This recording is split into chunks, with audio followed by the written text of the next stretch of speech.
I've just stumbled across this beautiful ancient building, Tudor, hundreds of years old, and I'm going to try to find a few ways to capture this building despite some challenging conditions.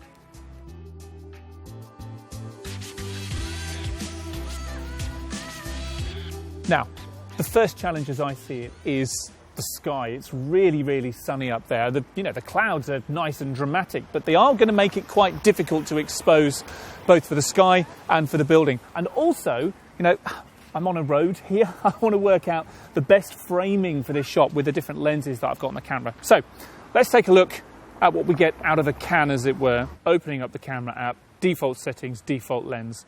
And you can see straight away one of the things we're battling with for this shot is exposing for the foreground, which is actually quite dark, as well as for the sky. And the sky is nice and dramatic. I don't want to lose too much detail there, but even when I try to expose for the foreground, I lose all of that sky. So turn on HDR, high dynamic range, try to capture as much of the light and dark shades as possible. It always helps just to give it a little tap. So maybe kind of meeting it halfway. And remember, you can slide up and down to adjust, but with the light changing here because of the clouds, I think it's really going to be on a kind of shot-by-shot basis. So this is what we get when we're on the 1x zoom. I can get a bit of detail of the building here, which is quite nice, but it's quite cluttered. I've got a lot going on. I've got a random traffic cone in the corner there. Okay, let's now go to this 2x optical zoom lens. There we are. It's much more focused on what I want my subject to be. I've lost the White House to the left pretty much. I do need to make sure that I'm getting that chimney pot in the top there though, so still needs to be quite careful with the framing. Right, so that is what I've got from the other side of the road. What I'm going to try and do now is go a bit closer to the building, but use my wider lenses to see how that changes the framing and how this building looks in the camera. So I've just crossed the road safely to the other pavement now. And I've repositioned myself slightly so I'm more central to the building. Let's see what we get with our 1x zoom again.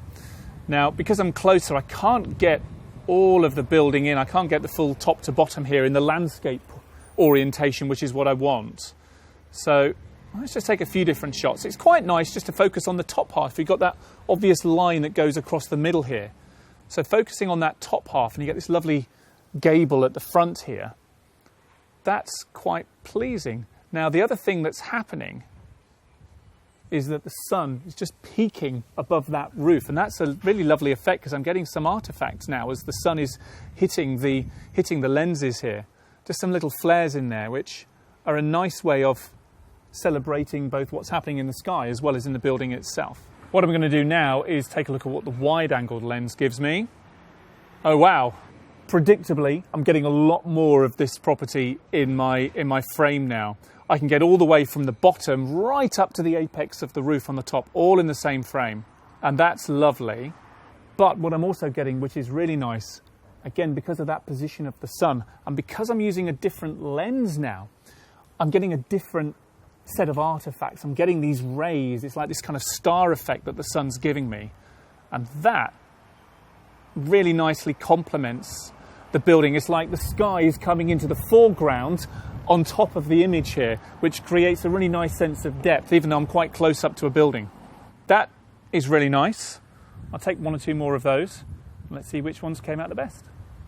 This is the default shot with the 1x zoom from across the road, and as you can see, there's a lot of visual clutter there. It's really this property here that I want to focus on, but there's a lot that's distracting. I could crop in if I wanted, but there are other ways of doing that as well. So this is the image from the other side of the road with the 2x zoom, and what's interesting here is that even though I had HDR, high dynamic range, turned on, the camera still struggled with the exposure, but I actually quite like that. It becomes quite a contrasty image. This looks like it's one of those old sepia photos. If you were to tell me this was, a photo straight from the 1920s, I'd probably believe you. So it's interesting in its own right, even though it's not really the shot I was after.